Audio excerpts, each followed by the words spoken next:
Hey Marys! Hey nerds! It's me again, Ronan, and welcome back to my channel!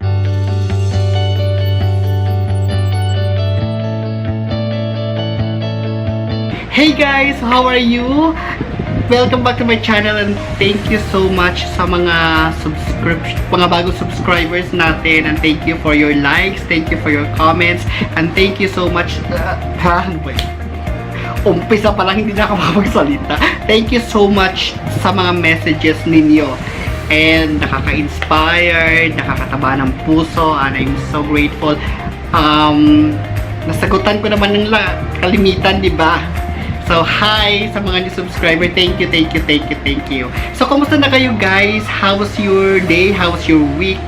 And nakapagpa-check up naman ba? Yung sa mga nagsabi sa akin na pupunta sila sa psychologist or sa therapist this week, good luck sa inyo. Hopefully, makuha nyo yung tamang diagnosis at mabigyan kayo ng tamang medication or advice ng professional kung paano nyo i-handle yung anxiety issues ninyo.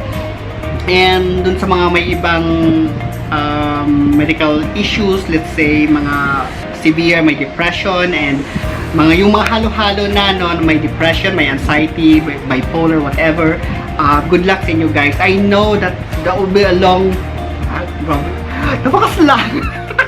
that will be a long battle, no? Kasi matindihang gamutan yan. But of course, ang importante na natingnan na kayo, and hindi naman agad-agad nagagaling kayo. It takes time. And tulungan nyo rin yung sarili ninyo. Just stay positive and kaya yan. Strong naman tayo, very resilient tayo, mga human beings. So kaya yan, diba? So life update guys. Well anyway, kakatapos lang ng eleksyon. So may mga bago tayong mga senators. Yung iba mga baguhan ba? Or yung iba yung mga luma na, diba? But anyway, life update.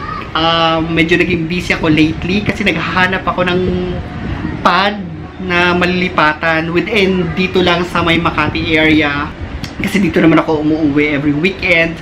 And well, nakakalungkot kasi yung place ko sa Katipunan, ibibenta na siya ng may-ari. Nasa loob siya ng exclusive na village, yung compound na tinitirhan ko. And I lived there for like 13 years na. So nakakalungkot kasi parang I'm a person of comfort at the same time routine. So yun yung routine ko, nandun na ako lagi, parang kampante na. For sometimes the situation will push you out of your comfort zone. So it's a good thing kasi makakapag move out ako and move looking forward. So diba, in a new place. Pero as of now guys, wala pa ako nahahanap. Naghahanap pa ako na medyo at least cheaper. Hindi naman yung pangmalakasang masyadong mahal. At I'm not good with housemates. Hindi ako masyadong comfortable with housemates. So I'm looking for something na ako lang talaga mag-isa. Kasi mahirap I'm a very introvert person and nakakapagod makipag-deal with mga housemates, o diba, syempre bago mo pang kakilala and all, hindi mo alam kung diba, may mga gamit din kasi ako, so mahirap na. But anyway, so yun, and of course work, graveyard tayo, so it's really hard to do anything else pag weekdays, kasi yun talaga yung ginagawa ko, kasi importante sa akin yung sleep. So parang sleep muna bago aura. Importante sa akin yun, especially for weekdays. Yung mga ganap ko, weekends lang talaga yun. Kasi natutulog talaga ako guys, para magawa ko yung maayos yung trabaho ko. And at the same time, for my sanity at para hindi ako atakihin. Kasi normally, pag kulang ako sa tulog, let's say 5 hours lang yung tulog ko, that night, masakit yung ulo ko, ayan na, magkaka-anxiety attack na ako, which is very hassle when it comes to work, especially magma-month end, so maraming deadlines na hahabulin, di ba? So yun. Okay, so this video ay switch natin a little bit. So hindi naman always na anxiety lang yung pag-uusapan natin. Ibahin naman natin kahit ibahin naman natin once in a while, di ba? So this time parang storytelling na naman ulit ito. Kasi parang napapanahon na pag-uusapan yung ROTC. 'Di ba? Parang ang plano ngayon is gusto nilang i-mandatory instead of optional. 'Di ba? Well, regardless kung mandatory or optional, okay sa akin 'yun. At least meron. Right? Anyway guys, meron kasi akong nakakatawa, ay at least for me ha, nakakatawa siyang kwento when it comes to ROTC. ROTC, importante yon kasi syempre parang last defense ng isang bansa is tayong mga civilian. Anong mangyayari, bakla, kung wala tayong alam kahit papano, di ba? Kung wala ng mga sundalo, tayo na lang, apocalyptic, ganyan, yung nangyayari na, World War Z, ganyan. Tayo na lang yun, wala ng mga sundalo and all, wala ng mga armies, paano na, bakla? So, anyway, eto nga yung, when I was in college, guys, of course, I was very, very flamboyant. So, hindi ko talaga gustong mag-ROTC. Ayoko talaga. Do, nung SCAT, kasi syempre high school naman yun, magkakasama kayo, babarkada kayo, okay lang. But this ROTC kasi college, pang malawakan siya, so iba-iba kayo, marami kayo, so hindi ako komportable. And since mandatory nga siya nung time na yun, wala akong ginawa kundi mag-deferred ang mag-deferred. But prior to that, umattend ako ng pumasok ako ng isang parang Saturday ng ROTC. I was known with the pink community in the university kasi I was very, very social climber. Napaka-social climber ko nung college na yon. So, parang kilala ko yung mga nasa mga bakla ng university. So, yan, ganyan, makakilala kami. So, nung Saturday na yun, so, syempre, kailangan mandatory. So, kailangan mong umattend, regardless kung kahit ayaw mo or whatever. So, syempre, umattend ako. And, sabi ko, anong gagawin ko dito? So, siguro, mag-MP ako. Ganyan. So, ayan na. So, by the way, guys, do you like my hair? Ayan. Pinagupitan ko na siya. May buhok na ako, guys. Ayan, o. Actually, di ba dati panot-panot, lagi akong kalbo. Eto may buhok na ako, pero hindi pa rin siya talaga ganun ka, tawag nito, kakapal. Nagkakalagas kasi yung buhok ko, guys, kahit dun sa gamot na ginagamit ko. But still, may buhok na ako. Ayan, oh. Di ba? Nakakabata. Nakakabata siya. Pero tingnan mo naman yung noon na yan. Diyos ko, Lord. Pang paliparan nga. Pang malakasang paliparan ng aeroplano. But anyway, di ba, ADHD lang. Anyway, going back to the kwento, siyempre, umattend na ako doon, isang Saturday pumunta ako, hindi ko siya dineferred, nakailang SEM na ako doon sa university na yon, lagi akong deferred ko. This time, kakaririn ko na talaga siya, at least maitawid ko lang to. So, andun na ako, guys, sa lalaki-lalakihan, si Bakla, diskret-diskretan, si Besh. Umattend ako, syempre, I'm not a tall person, so nandun ako sa harap, maliit lang ako, guys, hindi naman siya, obvious ba? Hindi naman ako matangkad, so medyo yun. Anyway, huwag na natin pag-usapan yung height ko, nakaka-depress. So yun, nasa harapan ako inilagay. So ay nakatikas kami, kasama ko yung mga boys, yung mga naglalakihang mga boses, ganyan, nasa harapan kami. So kasama ko doon, lalaki-lalakihan yung lola mo. Imagine mo yun, yung itsurang to, lalaki-lalakihan, ganyan. So, syempre walang nakakilala sa'yo. So, mga boys din, kasama mo sila. Nandun ako sa harap. So, ayan na, tikas, ganyan. So, sigaw naman ako, kakisali naman ako. Kasi gusto ko mag-MP na lang ako para at least officer. Kung kakayanin, ganyan. Pero kailangan kong kayanin kasi mandatory. But anyway, I really don't care about that kasi kailangan ko lang maitawid. Nung time na yon, ganoon yung mindset ko kasi syempre bata ka, gusto mong umaura, Sabado eh. Di ba, gusto mong rumampa and all, pumunta ng mall, pumunta ng ganito, manood ng sine.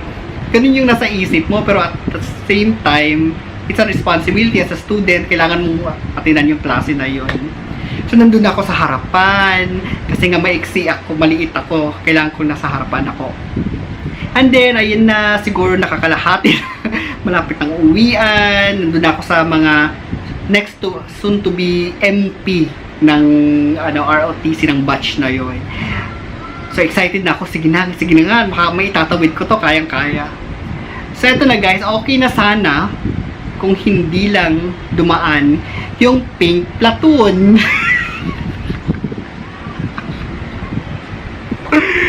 Oh my God! That was the most embarrassing experience na nakakatawa, na sobrang comedy, na nagtawanan ang lahat. Kasi syempre guys, nasa harapan ako. And sa university kasi guys, merong tinatawag na pink platoon. Oh, di ba? Ang mga Encanto. Yung mga atche, eto, mga beshibo. Nandun sila sa pink platoon, yung mga kasing flamboyant ng kung ganyan. Kasing soft ko na itong type na yon. Nasa pink platoon na hindi kayong humawak ng rifle. Sa sobrang soft, hindi na makatayo, ganon. So yun, merong pink platoon guys. Yung mga pink platoon, nandun lang sila sa mga bakla, lahat yon, no? Lahat ng mga bakla ng university na yun na nag-ROTC, nandun. Nasa office lang, nag-admin, nagkakwentuhan, ganyan-ganyan. Sabi ko, ayoko mag-ganyan. Gusto kong sumabak talaga. Kasi gusto kong i-try. So ayun na, so nandun. Tikas na, lalaki, ganyan. Talagang minodulate ko yung boses ko para lang makapasok. Oh my God! Hindi ko alam kung paano nangyari yun. But anyway, since nasa harapan nga ako guys, biglang pumarada yung pink platoon. Siyempre, malalaman mo na pink platoon yung dadaan kasi ang ingay, as in talagang Miss Universe yung labanan. As in talagang yung na talagang left, right. Wala mas rampa kung rampa yung nangyari. Kasi talagang pak, post dito, pak, post doon. Ganon sila kasaya. And judging from my side, nandun ako sa mga guys, pero ay, gusto ko doon. Gusto ko yun, ang saya-saya. Kasi nandun na nga ako, kailangan kong panindigan, di ba? Alam naman biglang tumalon ako, ay, dyan na lang ako, sir, doon na ilagay nyo na lang ako doon, ganyan. Dumaan sila sa harapan ko. Ay, nasa harapan nga ako kasi maliit ako. Yun nung pagdaan nila, lahat nung nasa platoon na yun, nung pink platoon, kilala nila ako. Nakakaloka. Kasi, hoy, Ronan! Ganyan. Bakit ka nandyan? Asin lahat sila, asin tumigil silang lahat dun sa harapan ko, nakagalon silang lahat, makamay nilang gaganyanan, nakanguso pa, nakataas yung kilay, ganyan. Bakit ka nandyan? Hindi ka dapat nandyan, huwag kang magmalitis, huwag kang mag-anuhan dyan, dito ka, ganon. Wala na guys, na-blow na yung cover ko, sira na kaagad. So syempre yung mga lalaki doon sa likod ko, sa gilid ko, sa harapan ko, nakatingin sila sa akin ganyan. Tapos sabi ko, hi. Sorry. Sorry na. Patapos na yun. So parang, so yung buong ano na yon, yung buong klase na yun na nag-ROTC, syempre yung nagtawanan, as in talagang comedy. Kasi hindi ako tinantanan ng mga palaka, hindi ako tinantanan ng mga bakla, hanggat hindi ako lumipat dun sa platoon nila. Hoy, wag kang magpanggap dyan, palaka ka. Encanto yan, palipatin mo yan dito. Ganyan, ginaganon-ganon nila ako. Oh my God, that was the funniest. That was the first and last na umattend ako ng ROTC. Dahil sobrang na-embarrassed ako doon sa time na yun. The next time nagkita-kita kami ng yung mga nasa pink platoon na yun, talagang kinudaan ko sa mga walang hiya kayo, mga traidor. Sabi lang, anong traidor? Ikaw yung traidor, nagpapanggap ka dyan. Dito ka dapat, ganyan. Be proud of yourself. Sabi nila sa akin.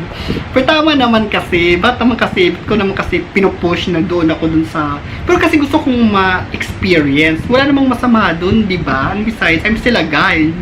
Di ba? Eh kung nung time na yun, pagpasok ko, maiksi kasi yung buhok ko. Guys, that was in the first, parang, early 2000. So medyo yung, kung sa inyo, dun sa mga nakaka-remember sa early 2000, uso yung gel, yung setting gel, na pag-garon-garon patayo-tayong ganyan, di ba? Alam nyo yun, na-remember nyo yun, naka-Birkenstocks, naka-white socks, Birkenstocks ba yun na slippers, ganyan, tapos baggy jeans, yun yung mga uso, yun yung mga formahan ng lola nyo. Yun yung formahan ko, ganyan. So, nung nakapasok ako dun sa MP, dun sa platoon na yun, kaya lang wala na-blow na yung cover ko dahil dun sa mga palakang sisterette ko na yun. Binlow nila yung cover ko, nasira tuloy. So, hindi na ako pumasok, guys. Wala na akong ginawa ko, mag-deferred until naabutan ako ng NSTP. So, umabot ng NSTP, yun, tsaka lang ako kasi hindi ako talaga graduate ng college kung hindi nagka-NSTP, kailangan ko pa rin talaga siyang i-survive. Pero at least, yung mga nakasabay ko dun sa platoon na yun, probably hindi nila ako makikilala kasi mga baguhan na rin, di ba? Yung iba, graduate na. Patagal ako sa college, guys, kasi lumipat ako ng kurso, di ba? So, yun, kaya lang naabutan ako ng NSTP and I'm so grateful, I'm so happy, at least hindi na ako nag-ROTC. Nag-NSTP na ako, so my first NSTP, pumunta kami dun sa mga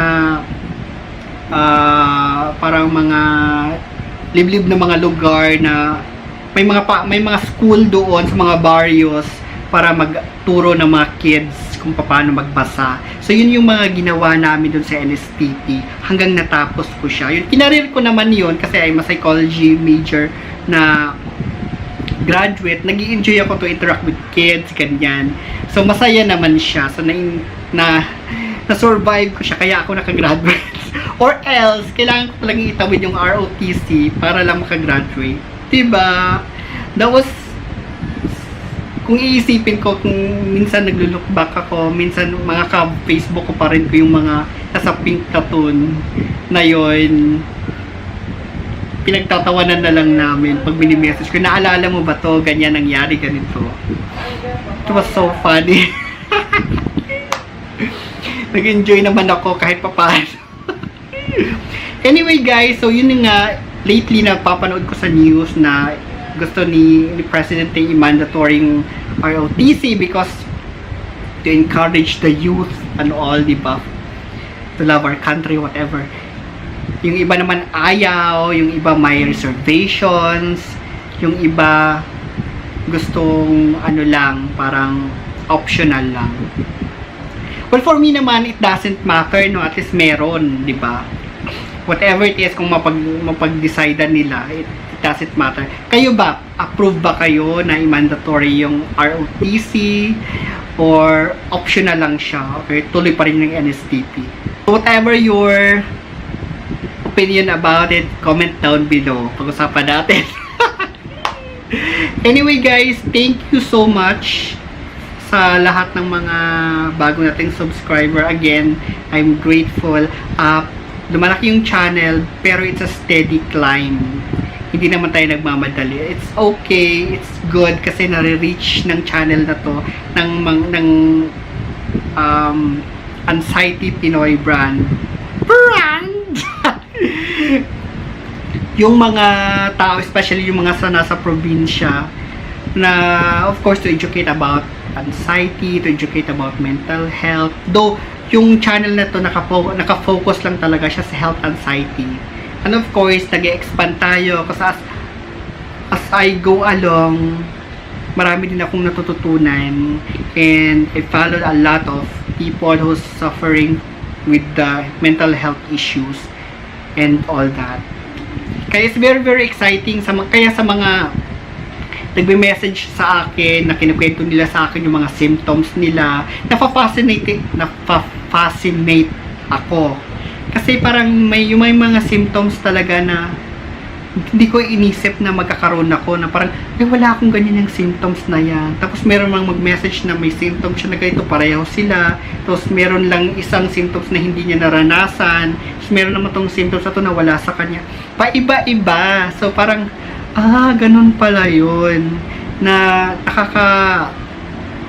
it's an eye-opener for me at the same time. Kasi yung condition ko naman is, as I have said, most of the time, na hindi siya severe talaga.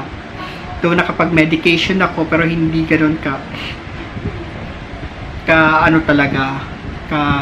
severe yung yung condition ko. But there are people na yung sa kanila combination, may depression, anxiety, may depression at bipolar, mga ganun na combination, which is I have no idea how to survive that. But seeing these people, they are really fighting for it, and I'm so parang saludo ako sa inyo. Ang tatag niyo, promise. And I pray na sana ma-survive niyo ito, and at the end of this battle, you'll be victorious. Just keep on praying lang talaga. No, prayer lang talaga tayo. And so yun lang muna, guys. So medyo kakaiba yung video natin today. Let's go back to anxiety issues probably the next video, no? But today medyo ayoko kasing puro anxiety issues lang. Gusto ko pa iba-iba naman para hindi naman kayo mag-bored sa gusto ko lang talagang magkwento.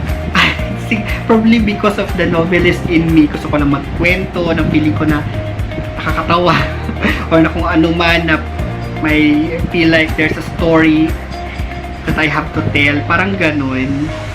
Anyway, guys, if you like this video or if you have any suggestion for a video, comment down below and let me know or message me sa Facebook. Yung mga social media ko nandiyan naman sa description box. Thank you thank you so much for your support, and yeah, good luck sa inyo, and good luck sa atin this week. And of course, as I have always said, please choose life, and please choose happiness. Let's just be happy. Please start our day or your day with a smile. So hanggang dito na lang muna yung video na to, Thank you so much, guys, and you have a great day ahead of you. Bye.